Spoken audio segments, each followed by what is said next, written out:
연사를 우선 소개를 해드리겠습니다. 제 옆에 계신 분은 이정구 동지시고요. 경상대학교 사회과학연구원 소속 연구원이십니다. 예, 방금 소개받은 이정구입니다.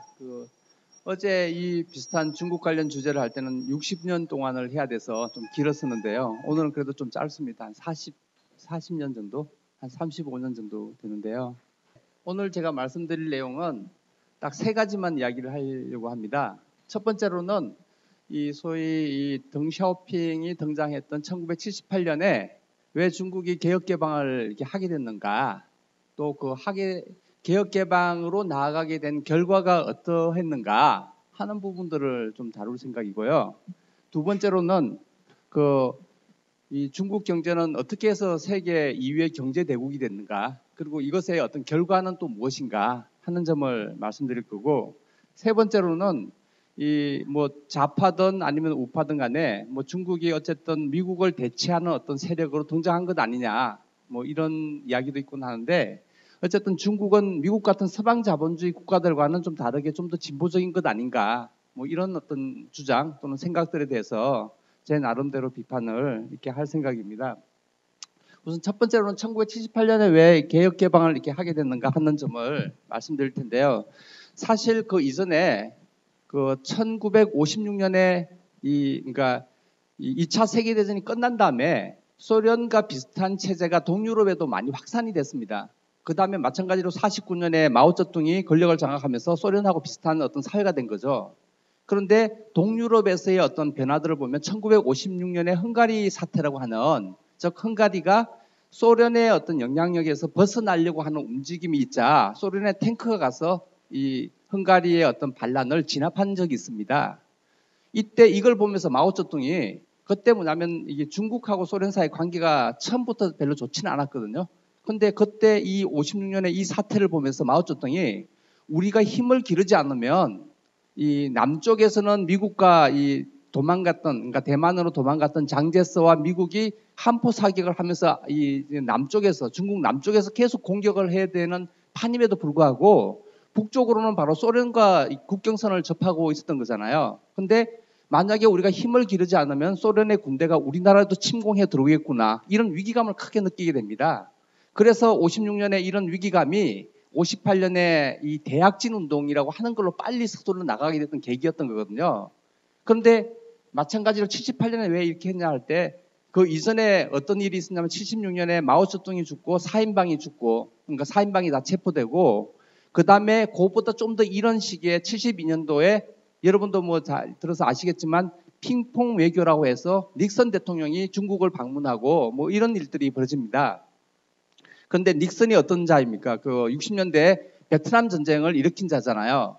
그런데 이전에 68년에 어떤 일이 있었냐면 또 체코에서 프라하봄이 있었고, 이 프라하봄을 소련 군대가 소련 군대가 진압을 한 적이 있습니다. 그러니까 이 중국으로서는 볼 때 이 소련과의 관계가 썩 좋지를 않고 있는데, 미국은 그 당시에 이 베트남 전쟁을 벌인다고 되게 허덕허덕 이렇게 한 이런 상황이었고, 오히려 그러다 보니까 중국하고 베트남 사이는 별로 안 좋거든요. 지금도 남사군도를 둘러싸고 중국이 필리핀하고도 맞붙게 되고 또 베트남하고도 되게 갈등을 빚고 있는데, 그러니까 베트남 전쟁을 벌이는 것에 대해서 중국은 미국을 그렇게 썩 비난하지는 않았었거든요. 이런 상황이다 보니까 오히려 이 소련, 소위 말하는 사회주의라고 하는 이런 나라들하고 연대하기보다는 오히려 미국하고 연대하는 게 훨씬 더 낫겠다는 생각을 이 중국의 지배자들이 이렇게 하게 됩니다. 그게 72년도에 핑퐁 외교로 나타나게 됐던 거고, 그리고 이렇게 무엇보다 더 근본적인 문제는 68년에 이 체코 프라하봄의 이 사태를 보면서 오히려 뭐냐면 소련하고 손잡기보다는 미국하고 손잡는 게 더 낫지 않을까, 이런 생각이 기본적으로 깔려 있었다는 겁니다. 그 다음에 두 번째로는 78년까지는 이렇게 소위 78년에 이 덩샤오핑의 어떤 현대화 분파들이 권력을 장악했는데, 이들이 볼 때는 뭐냐면 78년 이전까지의 중국의 체제는 소위 시장 또는 사기업, 그러니까 민간기업 등등이 전혀 허용되어 있지 않습니다. 전체 그 나라의 부의 70%가 그러니까 국가가 소유하고 있었고, 30%가 이 집체라고 해서 그러니까 지금으로 치자면 예를 들면 서울시 소유, 서울시 인민들의 소유 이런 게 집체 소유거든요. 그러니까 전체 집단적 소유 이런 걸로 해서 거의 사실상 100%가 이 소위 이렇게 국유화된 경제를 이렇게 갖고 있었습니다.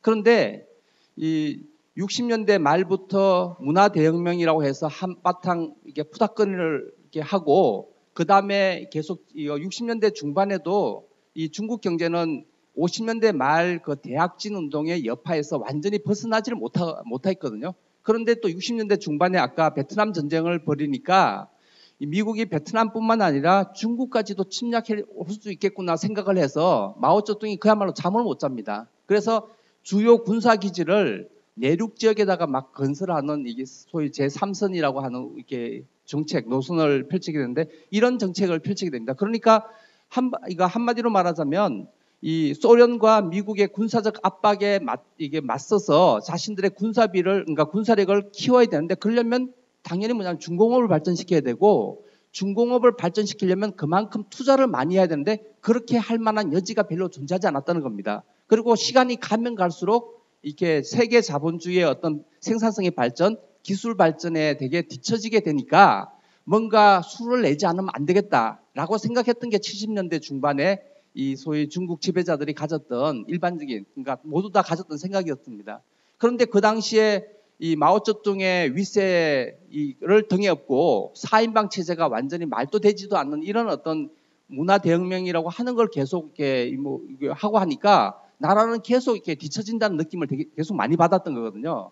그때 마오쩌둥이 76년에 죽자마자 바로 4인방을 이렇게 구속시키고 그때 이제 주도권을 잡았던 게 덩샤오핑이라든지 천윈이라든지 이런 등등의 소위 현대화론자, 그러니까 개혁 개방을 추진하자고 하는 그 입장의 지도부들이 이 주도권을 잡고서 등장하게 됩니다.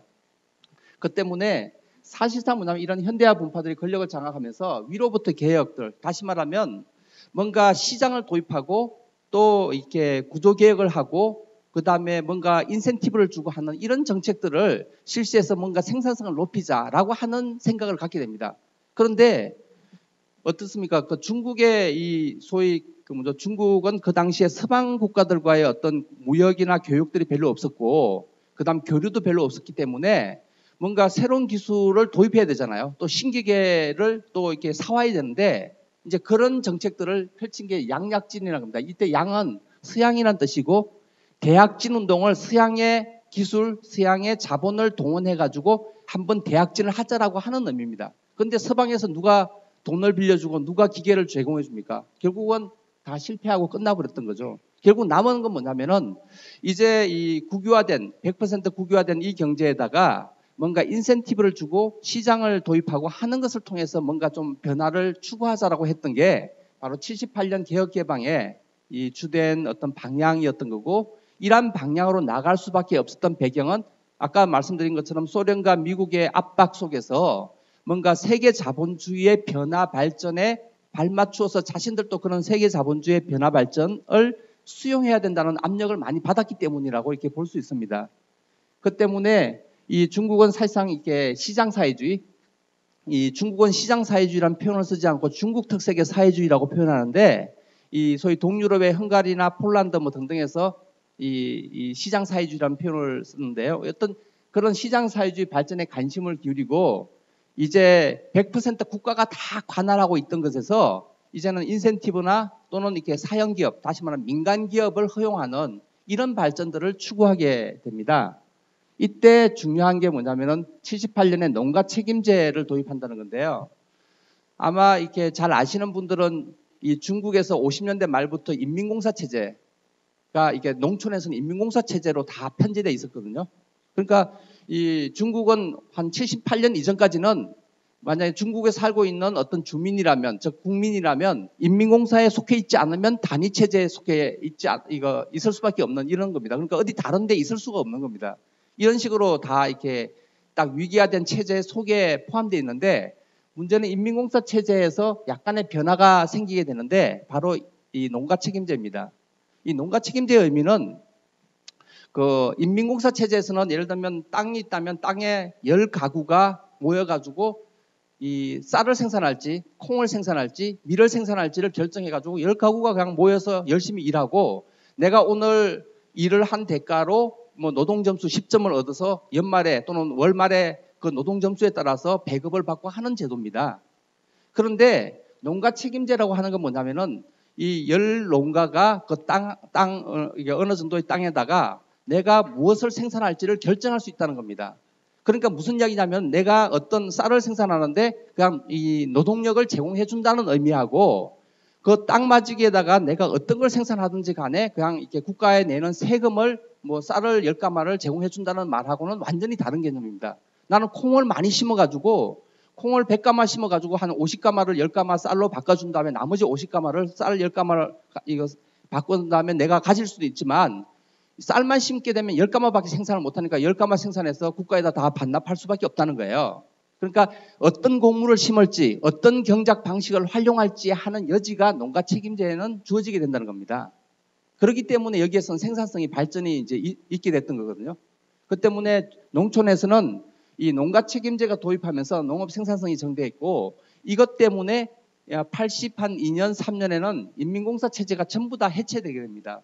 그리고는 인민공사 체제가 해체되고 농가 책임제로 다시 말하면 이 10가구가 뭐 땅 한 10마지기를 이렇게 이 경작하는 것에서 이제 한 농가가 한 마지기씩 이거 소위 이게 나누어 가지고 그 한 마지기 되는 땅에다가 자신이 어떤 걸 이게 어떤 작물을 경작할지 또는 어떤 방식으로 경작할지에 대해서는 자유롭게 허용이 되고 그 대신에 자신이 땅 한 마지기 받은 것에 대한 대가로 1년에 세금을 국가에다 납부하는 방식으로 바뀌게 됐다는 겁니다.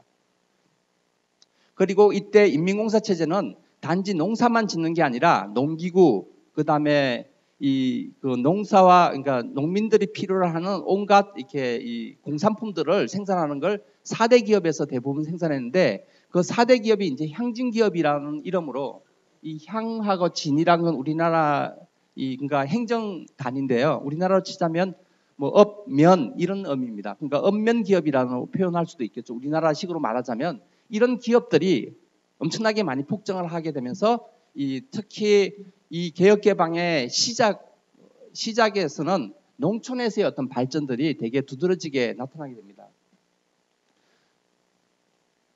그 다음에는 이 농촌의 경우에는 처음에는 이렇게 쌀 생산이 늘어나면서 84년도에 중국에서 쌀 생산량이 가장 최대치로 이렇게 가게 됐습니다. 근데 문제는 쌀 생산을 어느 정도 하다 보니까 이제는 문제는 뭐냐면은 계속 쌀만 생산할 필요가 없다는 겁니다. 오히려 쌀 생산을 많이 하면 할수록 쌀값은 떨어지니까 오히려 뭐냐면 다른 황금 작물로 이렇게 가게 된다는 거죠.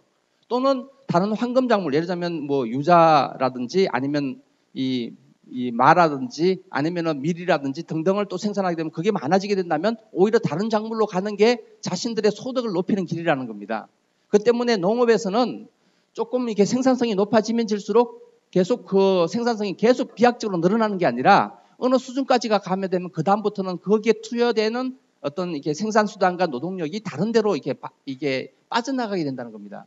그래서 농촌에서는 주로 정체인 문제가 생겨난 반면에 도시의 경우에는 너무나 빠른 성장과 병목 현상 이런 게 생겨났습니다.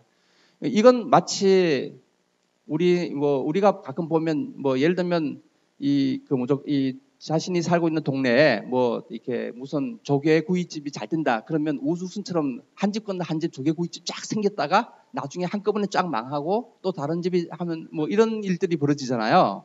근데 이게 전국적으로 만약에 조개구이집이 만약에 다 성한다 하면 조개에 대한 수요가 폭발적으로 증가할 거고 상대적으로 다른 어산물에 대한 수요는 폭락할 거고 따라서 조개구이를 한 연탄의 수요가 또 폭발적으로 증가할 거고 그럼 연탄을 만들기 위해서 석탄의 수요가 비약적으로 늘어나게 될 거잖아요. 그럼 상대적으로 뭐 석유라든지 다른 어떤 수요는 줄어들 거고 이게 병목 현상인 거거든요.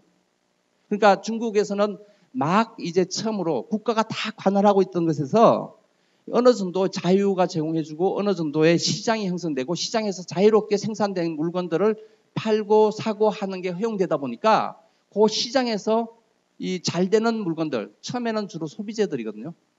그런 소비재들을 생산해서 만들어 파는 가게나 이 업체들이 비약적으로 늘어납니다. 이걸 거티우라고 개체호라고 뭐냐면은 우리로 치면 그 개인 기업 같은 조그만 이게 소기업 같은 그런 기업들이 엄청나게 늘어나고 그 기업들이 만드는 제품의 이 수량이 늘어나고 그 제품을 만들기 위한 원자재에 대한 수요가 폭발적으로 늘어나는 이런 일들이 벌어진다는 겁니다. 그래서 이 병목 현상들, 그러니까 한쪽으로 쏠리는 현상들이 이 중국에서는 급속하게 이렇게 80년대에 늘어나게 됩니다. 1980년대에 늘어났는데 이때 이 쌍계제가 영향을 미치는데요. 중국은 농촌은 아까 인민공사가 해체되고 그 다음에 농가들에게 토지를 나눠가지고 분배해주고 그 대신에 세금을 납부하도록 이렇게 바뀌었는데 비해서 도시에서는 여전히 뭐냐면 국유기업이 100% 다 국유기업입니다. 그 중국은 뭐냐면은 좀 특이한 게 군인들도 그러니까 군대도 이 실제로 뭐냐면 제조업을 막 갖고 있습니다. 어떤 군구 그러니까 제5군구가 이 도로도 갖고 있고 그다음에 대학교도 갖고 있고 그다음에 제조업도 갖고 있고 그러니까 군대가 우리나라로 생각하는 군대가 아닙니다. 그냥 군산복합체 같은 그런 거고 학교 대학교도 뭐냐면 뭐 도로도 갖고 있고 뭐 공항 같은 것도 갖고 있고 뭐 이런 식입니다.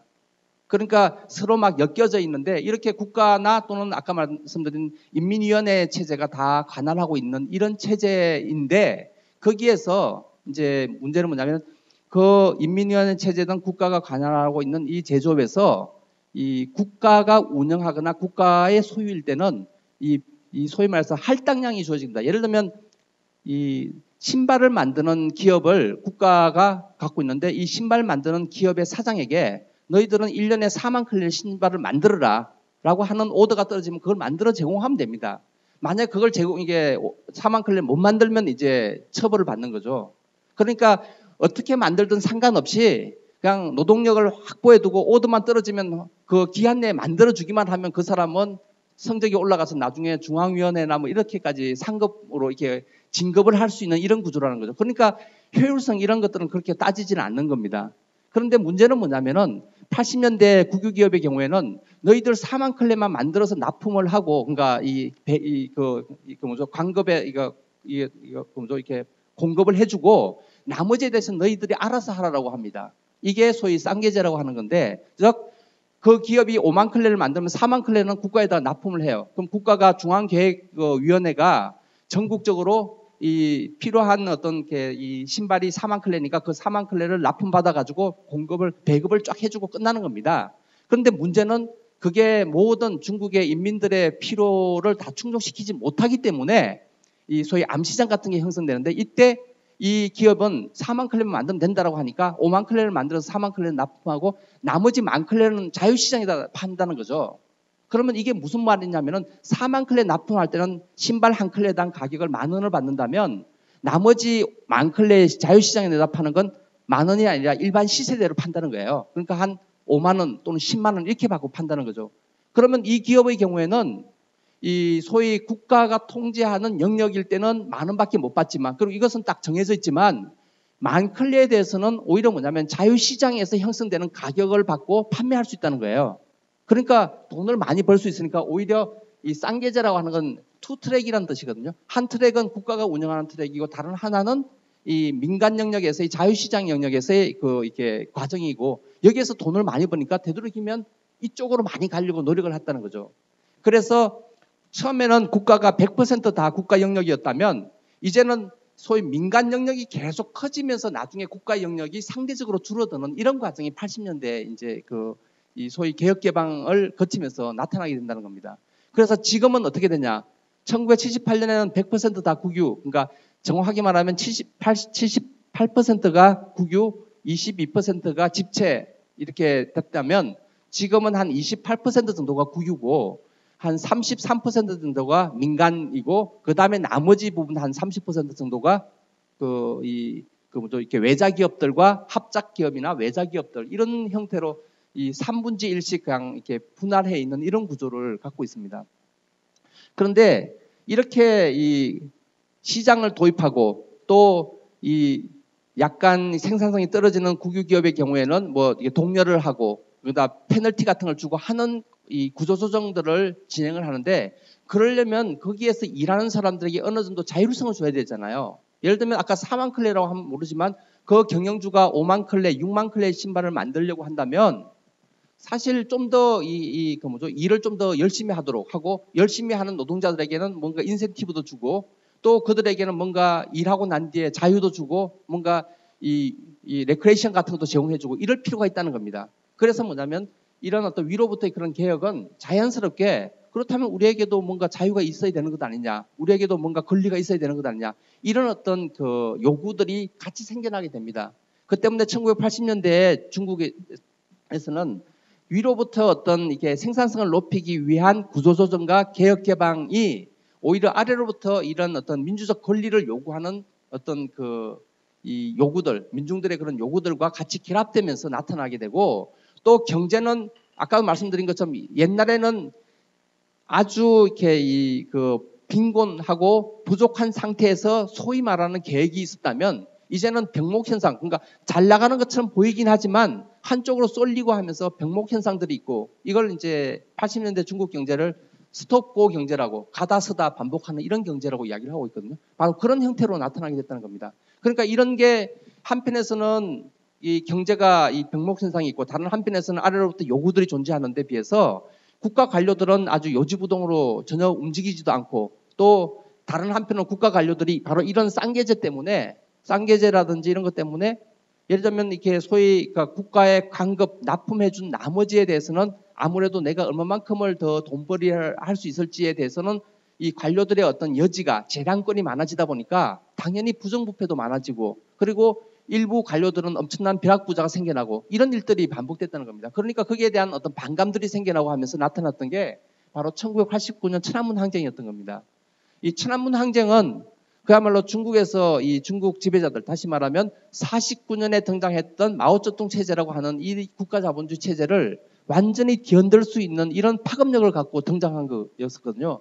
처음에 학생들이 이 학사 행정에 어떤 불만을 품고 그 다음에 민주주의에 대한 요구를 내걸고 싸웠던 학생들의 투쟁이 이 베이징으로 계속 모이면서, 천안문 광장으로 이렇게 모이면서 이게 확산이 됐고, 나중에 이 5월 달에는 이 베이징에 있는 노동자들이 이 자신들의 독립 노조를 건설하게 됩니다. 그렇게까지 발전을 하고, 그 다음에 5월 한 말 6월 초 진압되기 한 2주 정도 동안은 베이징 시내 자체를 완전히 통제하는, 그리고 이중 권력과 같은 뭐 이런 어떤, 그러니까 베이징의, 그러니까 국가의 어떤 질서가 미처 이게 이게 질서가 확립되지 못하고, 오히려 그 베이징의 천안문 광장에 있는 학생들과 공인자치연합의 세력들이 그 베이징 시내를 관리 또는 이게 자치를 하면서 뭐 이렇게 식량이라든지 운송이라든지 수송, 그 다음에 잠자리 이런 등등을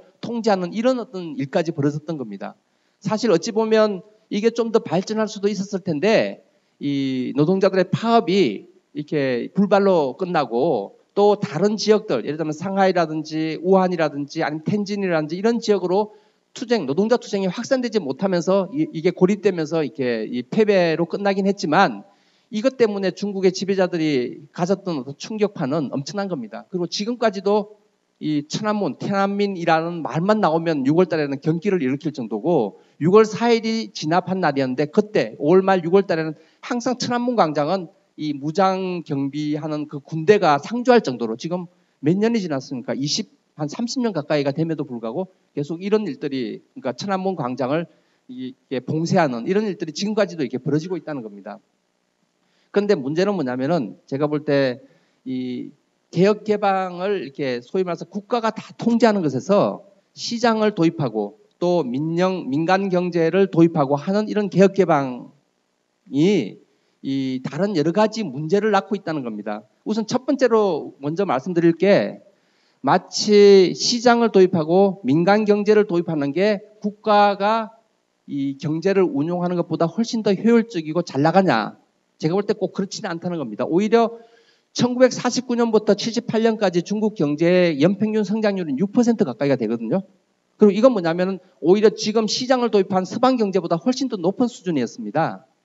그러니까 어떨 때는 국가가 영위하더라도 되게 높은 성장을 영위했던 게, 예를 들면 1930년대나 40년대 서방이든 동방 경제가 그랬던 거고, 그 다음에 지금은 오히려 1980년대 이후에는 국가가 운영하던 시장이 운영하던 전부 다 경제 성장이 아주 밑바닥이라는 겁니다.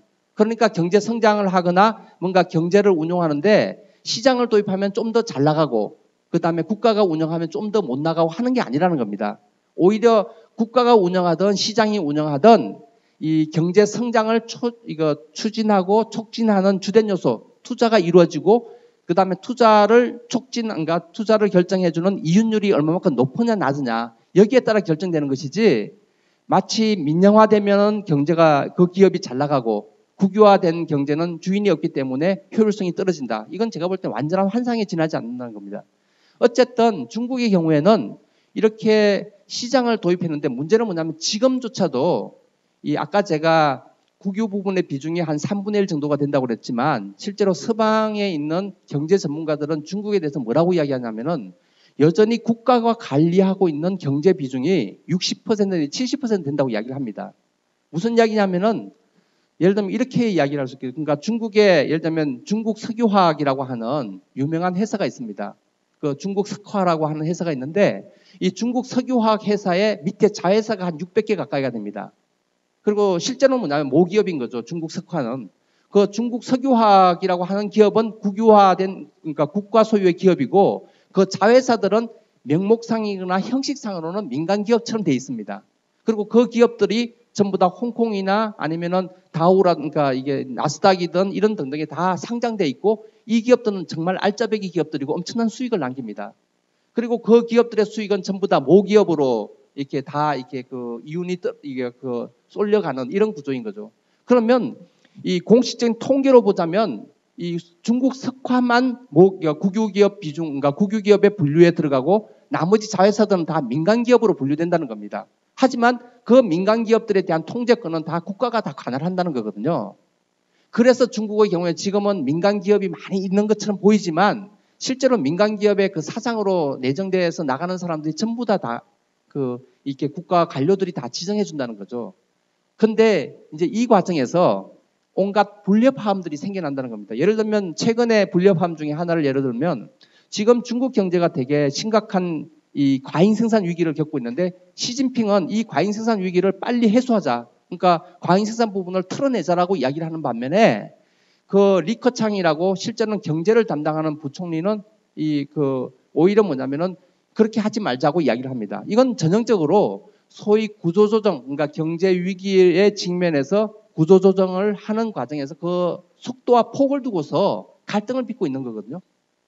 그런 갈등이 어찌 보면 78년에 개혁 개방을 할지 말지를 두고서 사실 아까 제가 현대화 분파들이 이겼다고 그랬는데 현대화 분파 말고 나머지 4인방은 다른 대안이 없었던 겁니다. 그 다음에 1989년에 천안문 항쟁이 벌어지고 난 뒤에 그때 진압했던 당사자들이 누구냐면은 그때 리펑 총리와 양상쿤 뭐 등등 이런 어떤 보수파들이었습니다. 이 보수파들의 그런 어떤 진압하자라고 한 주장에 대해서 덩샤오핑도 동의할 수밖에 없었던 거죠. 근데 그리고 나서 이렇게 진압하고 난 뒤에 이 보수파들이 다시금 옛날과 같은 78년 이전으로 되돌아갈 수가 없었던 겁니다.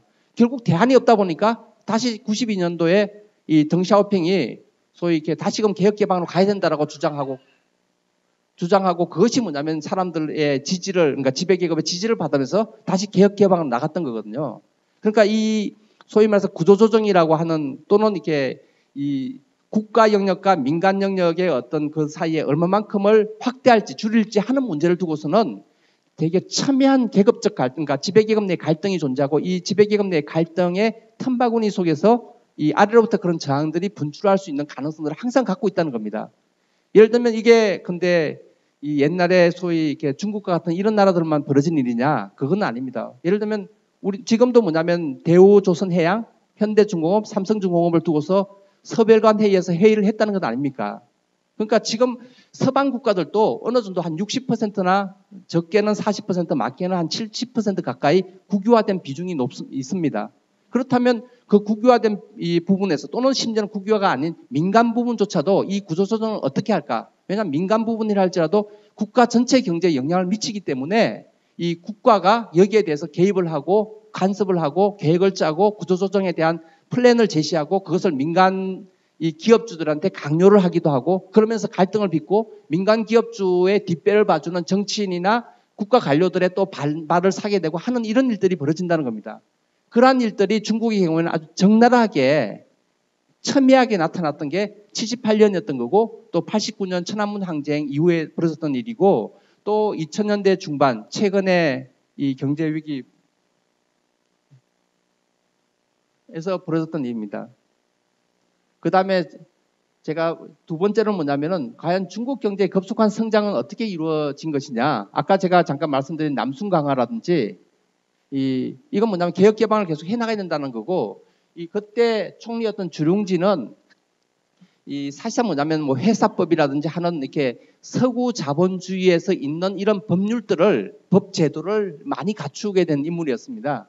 그러면서 90년대는 국유기업의 개혁을 이렇게 추진을 하게 되는데, 그러니까 사실상 국유기업을 민영화를 많이 하게 됩니다. 그런데 그 특징이 조대방소라고 이렇게 이야기합니다. 이때 조는 이 손으로 집다는 뜻이고 방은 이렇게 방출한다, 방생하다 할 때 그 방입니다. 이건 뭔 말이냐면은 그 1990년대 이 중국의 국유기업의 비중을 대폭 줄이게 되는데, 하지만 어떤 건 오히려 더 강화시키게 됩니다. 무슨 이야기냐면은 그 중국의 국유기업들 중에서도 예를 들면 이 전방산업이라고 하는 에너지, 그다음 망산업에 하는 철도, 도로통신 이런 망산업들, 그다음에 에너지 산업들, 석탄 같은 뭐 이게 석탄 이런 산업들, 그다음에 중화공업들, 그러니까 철강이라든지 자동차라든지 이런 산업들은 오히려 국가가 투자를 더 많이 해줍니다. 그 대신에 오만 이렇게 그 소비재라든지 이런 등등을 만드는 산업들은 민간 기업으로 이양을 했다는 거죠.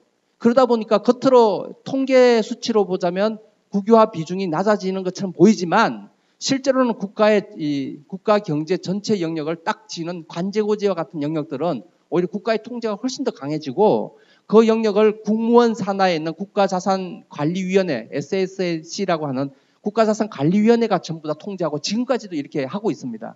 이러다 보니까 뭐 민간 경제로 이행, 그다음에 뭐 민영화 또는 이렇게 사기업화 또는 시장 경제 발전 등등 이야기하지만 여전히 국가의 통제나 관리가 되게 강한 이런 국가라고 볼 수 있고, 그 때문에 지금의 중국은 오히려 우리나라 때 박정희하고 때의 어떤 상황하고 비슷하다라고 보시면 되지 않을까 생각합니다.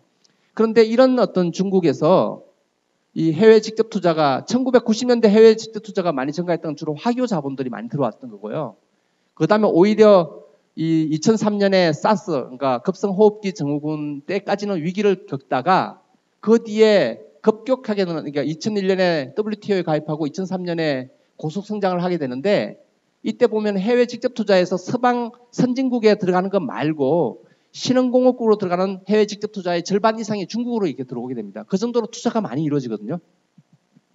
그런데 이걸 보면 뭘 말해주는 거냐면은 사실 세계 자본주의에 이 중국 경제가 급속히 편입되면서 중국 경제가 급속히 성장했다는 겁니다. 물론 세계 경제에 편입된다고 무조건 다 성공하는 건 아니지만 어쨌든 편입할 때야만이 성공한다는 것을 이렇게 중국이 보여준다는 겁니다. 그 때문에 중국은 그때부터 세계의 공장이 되는데, 즉 유럽 자본이나 미국 자본이나 동남아 자본들이 전부 다 중국에다 공장을 짓고 지어진 공장에서 만들어진 제품들이 전 세계에 내다 팔리는 그런 어떤 공장 역할을 이게 중국이 했다는 거죠. 그러다 보니까 공장의 노동자들이 기하급수적으로 늘어나는데, 전 세계적으로 뭐 노동자들이 없네, 줄어드네, 사라졌네 하지만 중국을 가보면 그 말이 쑥 들어갈 수밖에 없습니다. 왜냐하면 농민공들의 규모가 한 2억 5천만 명 정도가 새롭게 이 노동자 계급으로 성장을 이렇게 했었거든요. 그러니까 이건 뭐냐면은 제가 말씀드리고 싶은 것은 중국 경제의 어떤 성장, 세계 2위의 경제 성장으로 발돋움하는 건 바로 세계 자본주의의 변화. 다시 말하면 이 소비재 산업을 이제는 선진국이나 뭐 개도국들이 하는 게 아니라 오히려 중국 쪽으로 떠넘기고, 중국에서는 그런 산업들을 떠안아 가지고 생산을 하면서 세계 자본주의와 유기적 관계를 맺는 이런 과정에서 중국 경제가 성장을 했다는 겁니다. 당연히 그러다 보니까 세계 자본주의 위기, 2008년의 위기를 그대로 영향을 받는 거죠. 물론 처음에는 이 대규모의 어떤 경기 부양이라든지 아니면은 이 부동산 거품 때문에 뭐 회복, 그러니까 경제 위기의 영향을 별로 안 받는 것처럼 보이긴 했지만, 실제로는 지금 2014년 이후부터는 경제 지표들이 이렇게 급속하게 악화되면서 지금 완전 심각한 위기를 겪고 있고, 그래서 2008년의 위기는 미국이었고 2011년, 12년에는 유로존의 위기였다면 아마 이번에 세 번째 맞는 위기는 아마 중국발이 아닐까, 이럴 예상이 여기저기서 나올 정도로 지금 중국의 상황은 이렇게 심각하다라고 이렇게 볼 수 있을 것 같습니다. 그 다음에 중국에 대한 이렇게 진보적인 이게 사회라고 보는 시각은요. 예를 들면 데이비드 하비, 여러 나라들이 신자유주의를 추진하는데 그래도 중국은 아니지 않냐.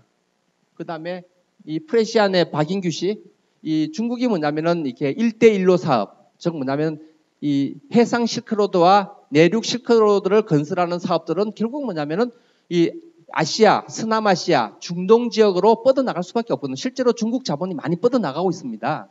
그런데 거기에 대해서 뭐라고 이야기하냐면 미국 자본이 오히려 제3세계에 들어왔을 때는 다 제3세계를 막 이렇게 짓밟고 미국의 이익만을 위해서 챙겨갔다면 그래도 중국은 제3세계에 들어가면 같이 이익을 공유하는 사회가 아닐까 이런 환상을 이야기를 했습니다. 그 다음에 박노자 씨 같은 경우는 서방의 어떤 이렇게 자본 축적이나 자본주의와는 다른 뭐 적색 자본주의, 그러니까 적색 개발주의라고 표현하면서 그래도 중국은 경우에는 국유화 비중이 높기 때문에 좀 서방과는 다르지 않냐 이런 주장을 편다는 겁니다. 금방 2분 내로 마칠게요. 그런데 이 중국은 뭐냐면 진위계수가 이 0.46 정도가 돼요. 이 0.4 이상이 되면 거의 폭동이 일어날 수준이라고 이야기를 합니다. 사실 그러다 보니까 중국은 역대 왕조들이 다 이 밀란이나 특히나 종교 반란으로 뭐 홍수치안의 태평천국의 난이라든지 백년교도의 난이라든지 등등 이렇게 망했지 않습니까? 그러니까 지금 이 어떤 그 파룬궁 같은 이런 이렇게 종교 단체를 엄청나게 탄압하는 이유도 바로 이런 어떤 아래로부터 불만들이 많기 때문이 아닌가. 그리고 이것은 바로 이런 어떤 객관적인 수치로도 나타나는 것 아니냐 생각합니다. 빈부격차가 심각하고 그 다음에 정치적 시민적 권리가 제한받고 예를 들면 지금 중국은 노동조합 결성의 자유가 아직까지 완전히 보장되어 있지 않습니다. 이런 사회를 두고 그래도 서방보다 좀 더 진보적이다 또는 사회주의다 이야기하는 게 얼마나 황당한 주장인지를 좀 알 수 있지 않을까 하는 생각이 듭니다. 그리고 이런 중국에서의 어떤 이 지금의 체제는 바로 세계 자본주의에 편입되면서 다른 자본주의 국가들의 자본들과 경쟁하는 과정에서 생겨났다는 겁니다. 그리고 이러한 경쟁 속에서 어느 정도 이렇게 그나마 성공을 하긴 했지만 그 성공의 과정은 또 다른 또 경쟁을 낳게 됐고 그것이 뭐냐면 지금 동남아 또는 남중국해 등등에서 미국과의 어떤 경쟁으로 나타납니다. 물론 제가 볼 때는 미국이 중국을 포위하면서 압박하는 것에 대해서 당연히 반대해야 되지만 미국에 대한 반대가 중국에 대한 비판적 지지나 지지로 나서는 안 된다는 겁니다. 미국과 중국 전부 다에 우리는 반대하는 그런 입장이 우리에겐 필요하지 않을까 하는 생각이 듭니다. 그 때문에 저는 마지막으로 이제 지금 중국 특색의 사회주의라고 소위 말하는 이때의 모순은 아까 제가 말씀드린 것처럼 구조조정 과정에서 지배계급 내 갈등들이 나타나고 이 갈등을 뒤집고 노동자들의 투쟁이 지금 계속 벌어지고 있습니다. 그 다음에 농민공들의 문제가 있고 그 다음에 농촌에서는 땅을 이렇게 박탈당하는 농민들의 저항들이 있습니다.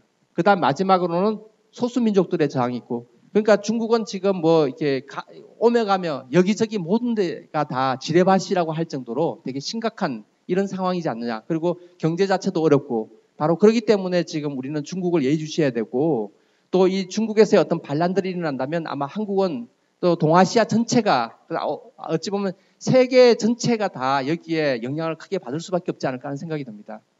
예, 마치도록 하겠습니다. 그럼 지금부터 연사의 정리 발언을 듣도록 하겠습니다.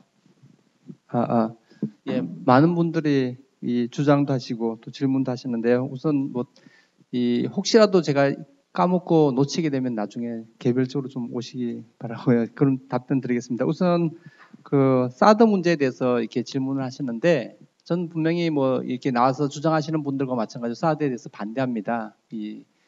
이 부분에 대해서는 좀 몇 가지로 좀 이야기를 해볼 수 있을 텐데 우선 첫 번째로는 미국이 추진하는 이렇게 아까 다른 한 분도 말씀하셨지만 이 동아시아가 이 경제적 중심지로 그러니까 경제적 발전의 중심지로 부상하면서 미국이 이 지역에 대한 영향력을 확보해야 된다는 하는 필요 때문에 단지 경제적 경쟁뿐만 아니라 정치 군사적으로 이 부분에 그러니까 동아시아 지역, 아시아 지역에 대한 이 힘과 또는 이렇게 온갖 에너지들을 이렇게 동원하고 있고 그게 이제 아까 한 분이 이 아시아로의 회귀라고 이렇게 표현하셨는데 바로 그런 과정과 연결되어 있다는 점을 좀 이해할 필요가 있습니다. 이건 다시 말하면 마치 경제적으로는 미국하고 중국 사이의 무역 교역량도 되게 많거든요. 그러면 경제적으로 교역이 많고 서로 이렇게 잘 지내고 있다면 군사적으로 충돌이 안 일어날 것 같지만 자본주의 체제 자체가 경제적으로 교역이 많을 때 그 두 국가들 사이의 경쟁이 치열해지면 군사적 경쟁으로 나간다는 겁니다. 그래서 이 오바마가 다른 여러 나라들과의 어떤 무역 관계에서 흑자를 보고 있지만 중국과의 관계에서는 적자가 계속 늘어나니까 이 되게 심각한 문제라고 이렇게 지적했던 것 아닙니까? 그 때문에 저는 이 군사적 측면에서의 어떤 변화, 발전 또는 이렇게 이 등등이 경제적 문제와 긴밀히 연결되어 있다는 점을 이해할 필요가 있고, 그 다음에 특별히 사드의 문제는 1980대 초반에 미국 대통령 레이건이 소위 스타워즈 계획을 세웁니다. 이 스타워즈 계획이라고 하는 건 이 전 세계 모든 미사일들, 즉 뭐냐면 이 지대공 등등 이렇게 소위 말 성층권 넘어가지 않는 미사일들에 대해서는 모르겠지만 이게 성층권 넘어갔다가 다시 뭐냐면 궤도 내로 진입하는 이 미사일들에 대해서, 그러니까 대륙간 탄도 미사일 등등에 대해서는 우주에서 전부 다 발사해가지고 격추시킨다고 하는 그런 계획을 세웠다가 이 사실상 경제적인 문제와 군사적인 여러 가지 문제들 때문에 반발에 부딪혀서 추진하지 못했거든요. 그러다가 최근에 나타났던 게 뭐냐면 MD 계획이었습니다. 그 NMD, TMD 등등으로 하는 MD 계획이고, 바로 이 MD 계획의 일환으로 나타났던 게 지금 이게 사드 고고도 미사일 체계 방어 체계라고 하는 거거든요. 그 다음에 이 국지적으로 나타나는, 그러니까 절멸 기간 동안에, 그러니까 떨어지는 기간에 격추시키는 게 패트리어트 미사일로 이렇게 완성시키는 이런 과정으로 있다는 겁니다. 이건 다시 말하면 미 제국주의가 뭐 그 목표대로 승치할지 말지는 모르겠지만 미 제국주의가 전 세계를 여전히 뭐냐면 자신들의 패권하에 두고자 하는 이런 어떤 전략 속에서 배치되는 거라는 겁니다. 단순히 뭐 북한의 뭐 어떤 미사일이든 아니면 핵무기 등등에 대한 어떤 이렇게 대응이 아니라 오히려 동아시아 전체에 대한 미 제국주의의 어떤 영향력 확대, 자신들의 지배 질서를 유지하고자 하는 이런 계획이 일환이고, 이 계획은 아까 말씀드린 것처럼 경제적 경쟁이 격화되는 과정과 밀접하게 연관되어 있다는 점을 저는 이해할 필요가 있다고 생각합니다. 자, 그렇다면 여기에서 이 당연히 사드가 한국에 배치되는 거든 심지어는 뭐 이렇게 일본에 배치되는 거든 다 특히 한국이 어느 지역에서 배치되든 다 반대해야 될 텐데, 문제는 뭐냐면 이게 아까 한 분께서 이게 자주국방 이야기를 하시면서 연결시켜서 이렇게 말씀하셨는데, 예를 들면 우선 객관적 사실 자체를 하나 이야기를 하면 미군의 도움이 없더라도 우리나라의 전력은 북한에 비해서는 적어도 5배, 많게는 10배 차이가 납니다. 이미 뭐냐면 국방부 장관이 그렇게 이야기를 했었거든요. 우리가 훨씬 더 뛰어나다는 거죠. 그렇다면 자주국방으로 이야기를 한다면 사실상 뭐냐면 북한과의 관계에서는 우리는 이미 자주국방을 달성했다고 볼 수 있는 겁니다. 그렇다면 중국에 대해서는 달성 못했잖아요. 왜냐하면 중국이 침공에 들을 수도 있으니까, 아니면 일본이 침공에 들을 수도 있으니까.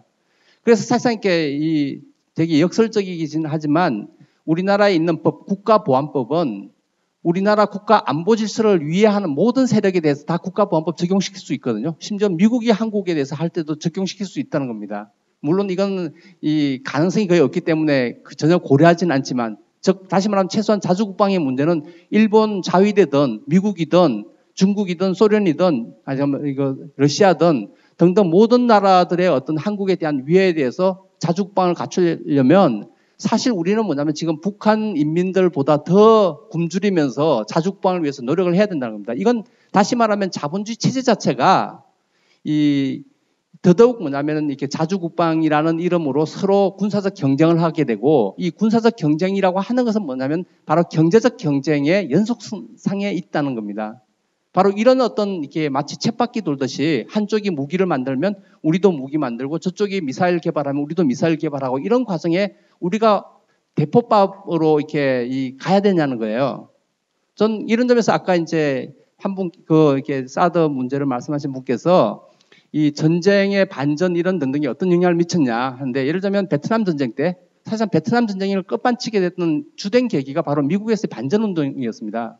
그 다음에 베트남에서 죽었던 미군 장교가 오히려 베트남 이렇게 베트공이라고 하는 거죠. 그러니까 베트남 해방전선 그 군대에 의해서 죽은 것보다는 오히려 미국 사병에 의해서 살해됐던 그 미군 장교가 더 많습니다.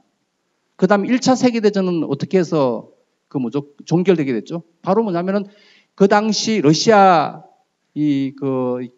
러시아든 아니면 독일이든 이런 데서 반전운동들이 1915년에는 얼마 되진 않았습니다. 한 마차 2대 분량의 사람들이 다 타면 됐을 정도로 되게 작았는데 그 반전운동, 즉 뭐냐면 사회주의자들이 반전운동을 펼치면서 나중에는 뭐냐면 1차 세계대전을 종결시키게 됐던 겁니다.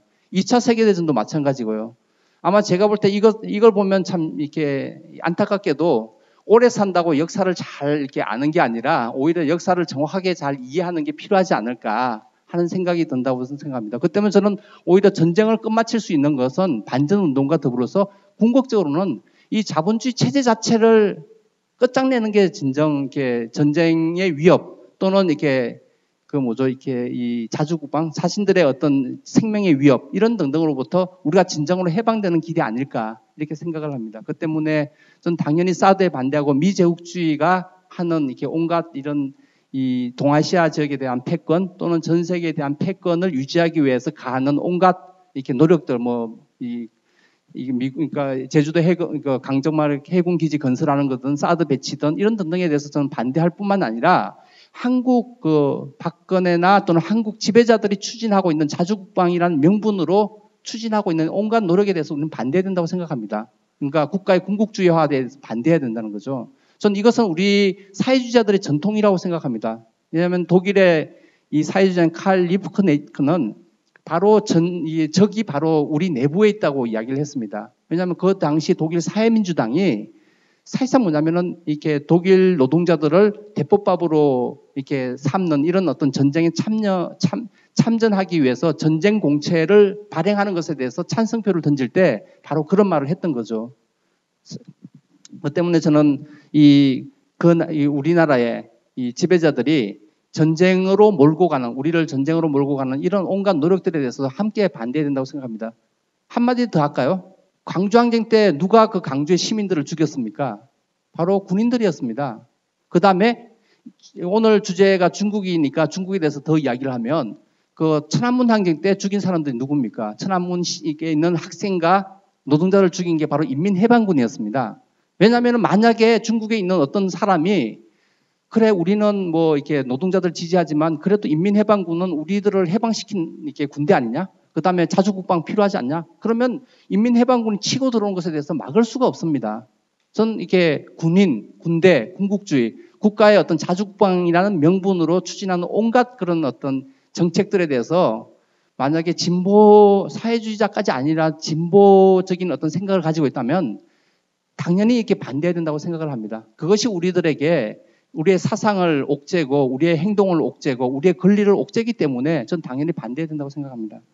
그 다음에 몇 가지 질문이 있는데 우선 중국의 가행 투자는 어떻게 지금 대처하고 있는지 그것 때문에 지금 중국 지배자들이 골머리를 썩이고 있고 그리고 지금 시멘트 쪽 석탄 그 다음에 철강 이런 영역에서 지금 발표된 것만 18만 명을 해고하고 이렇게 통폐합시키고 하겠다 하는데 제가 볼 때 그걸로도 해결되지 않을 것 같고요. 아마 훨씬 더 많은 노동자들을 해고하는 아마 구조조정들이 진행될 테고 그 구조조정 과정에서 아마 노동자들의 반발이 커지지 않을까 하는 생각이 듭니다. 그 대표적인 예가 석탄 생산하는 지금 그러니까 이 동북 삼성에 있는 헤이룽장성이라고 하는 그 지역에 쌍야산이라고 하는 그 지역에 석탄 채굴을 하는 국유기업 소속 노동자들이 지금 막 파업을 벌이고 있거든요. 이런 것에서도 알 수 있듯이 아마 이런 구조조정은 당연히 노동자들의 저항으로 이렇게 나가지 않을까 하는 생각이 듭니다.